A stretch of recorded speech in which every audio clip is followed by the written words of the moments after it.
Italy যাবার পথে ভূমধ্যসাগরে boat ডুবে রায়পুরার ৬ যুবক নিখোঁজ। বিস্তারিত দেখুন নরসিংদীর রায়পুরা থেকে আল আমিনের পাঠানো প্রতিবেদনে। ইউরোপের দেশ ইতালি যাত্রার পথে ভূমধ্যসাগরে একটি ট্রলার ডুবিতে নরসিংদীর রায়পুরা উপজেলার ৬ যুবক নিখোঁজের কথা জানিয়েছে ভুক্তভোগীদের পরিবার। জানা গেছে ২৫শে জানুয়ারি ওই ৬ যুবক সহ ৪৫ জন যাত্রী নিয়ে একটি ট্রলার ভূমধ্যসাগরে ডুবে যায়। এরপর থেকেই নিখোঁজ আছেন তারা। নিখোঁজ ৬ জন হলেন উপজেলার মহেশপুর ইউনিয়নের সাপমারা এলাকার সাদেক মিয়ার ছেলে জুয়েল, জয়নগর এলাকার নান্নু মিয়ার ছেলে আশিক মিয়া, বেগমাবাদ ঝাউকান্দি এলাকার আব্দুল সালামের ছেলে সায়েম, মুসাফর ইউনিয়নের গৌরীপুর এলাকার কালু মিয়ার ছেলে মোস্তাক, আরশ মিয়ার ছেলে রাকিব ও তুলাতুলি এলাকার লিটন মিয়ার ছেলে ইমরান। নিখোঁজ সবার বয়স ২২ থেকে ২৫ বছরের মধ্যে বলে জানান স্বজনরা। ভুক্তভোগী পরিবারের সদস্য জানান, লিবিয়া প্রবাসী তোফাজ্জল ও কবিরের মাধ্যমে লিবিয়া পাড়ি জমান রায়পুরার ৬ যুবক ২৫শে জানুয়ারি ইতালি পাঠানোর জন্য একটি ট্রলারে ওই ৬ জনকে তুলে দেন তারা। ছোট ট্রলারটিতে মোট ৪৫ বাংলাদেশি ছিলেন। ওই সময় লিবিয়ার বেনগাজি শহরের উপকূল থেকে ইতালি যাত্রার পথে ভূমধ্যসাগরে ট্রলার ডুবিতে ২ জন বাদে ৪৩ জন নিখোঁজ হন। সাঁতরিয়ে তীরে ফিরে আসা যুবক রাকিব মিয়া কিশোরগঞ্জের ভৈরব উপজেলার বাসিন্দা। অন্যজনের পরিচয় জানা যায়নি। ঘটনার ৮ দিন পেরিয়ে গেলেও নিখোঁজ রায়পুরার ৬ যুবকের সন্ধান মেলেনি। শেষ পর্যন্ত তাদের কপালে কী ঘটেছে জানেন না ভুক্তভোগী পরিবারগুলো। লিবিয়া রেড ক্রিসেন্টের বরাত দিয়ে সংবাদ মাধ্যমে প্রকাশিত খবরে জানা যায়, দেশটির বেনগাজি উপকূলে ২০ বাংলাদেশির মরদেহ উদ্ধার করা হয়েছে। মরদেহগুলোতে পচন ধরায় ও প্রয়োজনীয় ডকুমেন্ট না থাকায় দেশটির ব্রেগা নামক স্থান থেকে ৪০ কিলোমিটার দূরে ওই মরদেহগুলো দাফন করা হয়। তবে সেখানে রায়পুরার ৬ জনের মরদেহ আছে কিনা তা নিশ্চিত করে বলা যাচ্ছে না।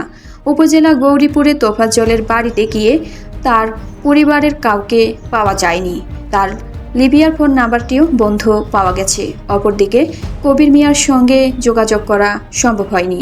ভুক্তভোগী জুয়েলের বাবা সাদেক মিয়া জানান, গার্মেন্টস কর্মী ছিলেন জুয়েল। লিবিয়া প্রবাসী বড় ভাই কালামের মাধ্যমে দেশটিতে যান তিনি। সেখানে তোফাজ্জল দালালের মাধ্যমে ১২ লাখ টাকার বিনিময়ে ইতালি যাওয়ার চুক্তি হয়। ২৫শে জানুয়ারি সাগরে ট্রলারের ডুবিতে নিখোঁজ হন জুয়েল। এরপর থেকে পরিবারের সঙ্গে তার যোগাযোগ বন্ধ আছে। আশিক, মুস্তাক, রাকিব ও ইমরান লিবিয়া প্রবাসী তোফাজ্জলের মাধ্যমে সাগরের পথে ইতালি যাওয়ার পথে ট্রলার ডুবিতে নিখোঁজ আছে বলে জানান তাদের পরিবার। নিখোঁজ ৬ জনের বাড়িতে চলছে শোকের মাতম।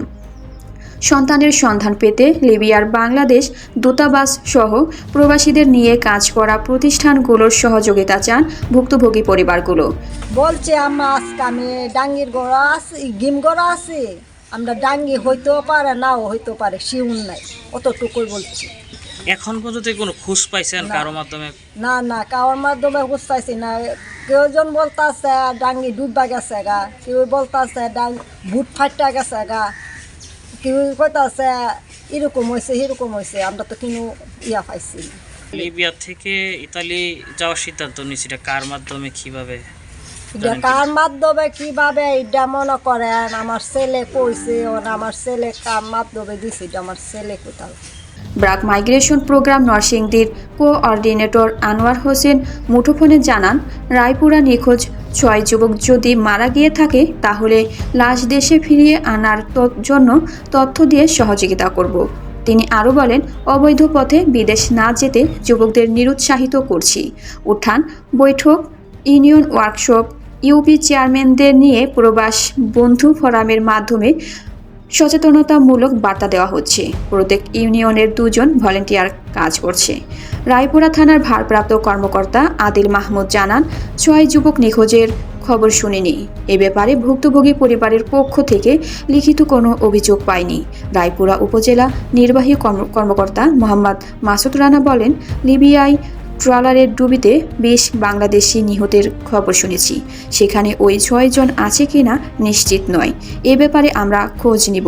মানব পাচারের সঙ্গে জড়িতদের বিরুদ্ধে আইনগত ব্যবস্থা নেওয়া হবে।